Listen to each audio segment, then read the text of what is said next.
Hello, magic casters of all shapes and sizes. My name is Chance. Welcome to my Spellbook, and thank you so much for tuning into the 25th episode of our first level spell series. Today we're going to be taking a look at one of the most self-explanatory spells out there. Today we're taking a look at Detect Poison and Disease. It is usable by the Cleric, Druid, Paladin, Ranger, and it is found in the Player's Handbook. And it is one of those spells that is geared towards a particular kind of character, a curious character, a character that might have a little bit of a dark side. That being said, let's take a look at the mechanics. The cast time is the standard 1 action, and it can be ritual casted for an additional 10 minutes. The range is self, but it extends from you 30 feet in every direction, forming a 30-foot radius. The duration is 10 minutes, and it is a concentration spell, meaning if you are hit while casting this spell, you have to make a Constitution saving throw. Also, you cannot use another concentration spell while you're using this one. The effect at a glance is as followed. You can sense, locate, and identify poisons, poisonous creatures, and diseases within range. The components are the Holy Trinity. That means it is somatic material and verbal, meaning you have to gesture with one hand. There is a material component, and it is not consumed. If you're curious, it is a yew leaf. And there's a verbal component as well, meaning you have to speak forth an incantation. And the school, unsurprisingly, is Divination. Let's take a look at the full description so we can really get a feel for the wording of this spell and understand its limitations. For the duration, you can sense the presence and location of poisons, poisonous creatures, and diseases within 30 feet of you. You can also identify the kind of poison, poisonous creature, or disease in each case. The spell can penetrate most barriers, but is blocked by 1 foot of stone, 1 inch of common metal, a thin sheet of lead, and 3 feet of wood or dirt. Very cool stuff.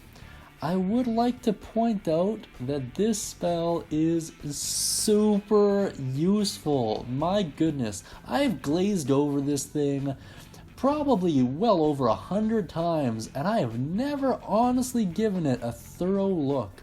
So in other spells where it mentions targets have to be visible, this one doesn't, meaning you just inherently know everything about it without actually being able to see it. So that means invisibility, stuff like that won't affect it. Also, the ability to understand what kind of poisonous creature it is huge, especially if you're role-playing a tracker. You just immediately know within your vicinity what this is.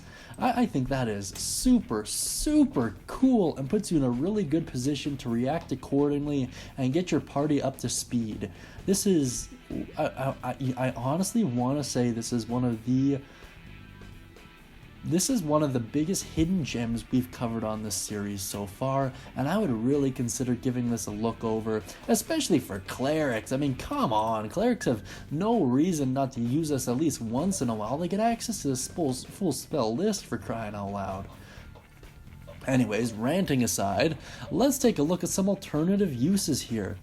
In terms of characters who I could really see using this, any character with a love for science and medicine would be all over this spell in a heartbeat, taking samples or writing notes in a journal or anything like that, procuring the deadliest poisons to be able to use them with your weapons. I think that is so cool. Alternatively, you can also use it to treat people. If you're a doctor or if you have a very charitable heart or a healer, you can cure people, and I would definitely give advantage or bonuses to those checks for sure if you were to combine them with this spell. The fact that you can immediately identify the disease and poison is super useful. Now that I'm reading this out loud and now that I'm thinking about it, this puts you in a great spot to be able to avoid a lot of common pitfalls. You'll be able to diagnose vampirism as soon as you cast this spell, even if it hasn't fully manifested in a character or other lycanthropies. This is so super useful, especially in campaigns set in places like Barovia. I'm blown away. I cannot believe I've looked over this so many times and never honestly given it a thorough look through.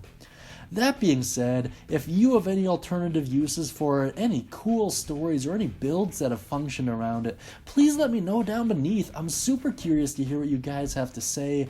Thank you in advance, and as always, thank you for tuning in, and happy spellcasting, everyone.